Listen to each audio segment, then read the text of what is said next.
অবৈধ অভিবাসীদের জন্য সেপ্টেম্বর থেকে সংযুক্ত আরব আমিরাতে চলছে 2 মাসের সাধারণ ক্ষমা। এতে বৈধতা নিশ্চিতে ইমিগ্রেশনগুলোতে ছুটছেন দেশটিতে অবৈধভাবে বসবাসকারী অভিবাসীরা। সুযোগ কাজে লাগাতে তৎপর বাংলাদেশিরাও।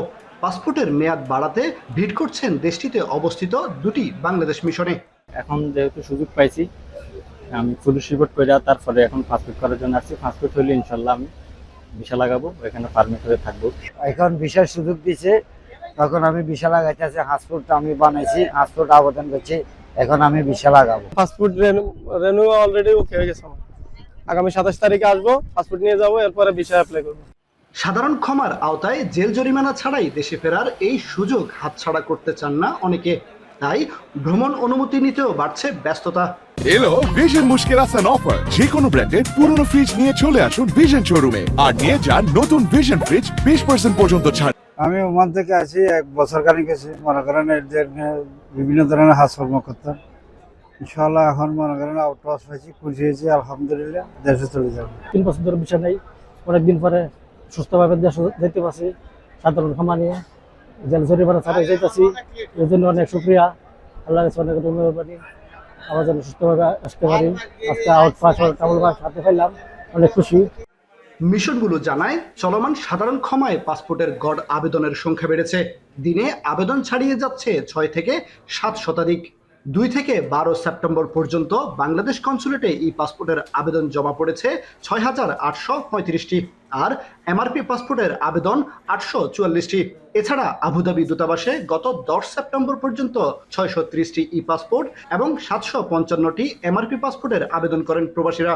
বৈধতার জন্য দ্রুত সময়ের মধ্যে পাসপোর্ট পেতে 30 সেপ্টেম্বরের মধ্যে আবেদন নিশ্চিতের তাগিদ দিচ্ছেন কর্তৃপক্ষ। দেরিতে পাসপোর্ট যদি আবেদন করেন তাহলে পাসপোর্ট এখানে পৌঁছতে দেরি হতে পারে। হাতে না পেলে তারা এই বৈধ হওয়ার সুযোগ থেকে বঞ্চিত হবেন। এই জন্য সকল এর প্রতি অনুরোধ, যারা অ্যামনিস্টির সুবিধা নিতে চান, সাধারণ ক্ষমা সুবিধা নিতে চান, তারা যেন অবশ্যই 30 সেপ্টেম্বরের মধ্যে পাসপোর্টের আবেদন দাখিল করেন। এদিকে দুবাই ও উত্তর আমিরাতে গত বৃহস্পতিবার পর্যন্ত ট্রাভেল পারমিটের আবেদন করেছেন 540 জন প্রবাসী বাংলাদেশি। আবুধাবি দূতাবাসের সর্বশেষ তথ্য অনুযায়ী সেখানে ভ্রমণ অনুমতি চেয়েছেন 29 জন প্রবাসী। সবাই চেষ্টা করতেছে বৈধ হওয়ার জন্য। যদি তারা বৈধ হতে পারে, গুড, আলহামদুলিল্লাহ। এবং আমার অনুরোধ ছিল যে সকল কোম্পানি তাদের লোক লাগবে এখান থেকে রিক্রুট করতে পারে, ওখানে অনেকগুলো কোম্পানি আছে, তাদের সাথে আমরা কথা বলেছি বাংলাদেশি লোক রিক্রুট করার জন্য। তাদের সাথে আমরা রিকোয়েস্ট করেছি ফিজিক্যালি, মাননীয় কনসাল জেনারেল সহ আমরা তাদেরকে অনুরোধ করেছি। সাধারণ ক্ষমায় বৈধতা নিশ্চিতের জন্য প্রবাসীদের চেষ্টাকে ইতিবাচক হিসেবে দেখছেন মিশন কর্মকর্তারা। শ্রমিক সংকটে থাকা প্রতিষ্ঠানগুলো এই সময় চাকরি প্রত্যাশীদের নিয়োগ দিয়ে কর্মসংস্থানের সুযোগ সৃষ্টি করে দেওয়ার আহ্বান করেন তারা। কামরুল হাসান জনি, এখন সংযুক্ত আরব আমিরাত।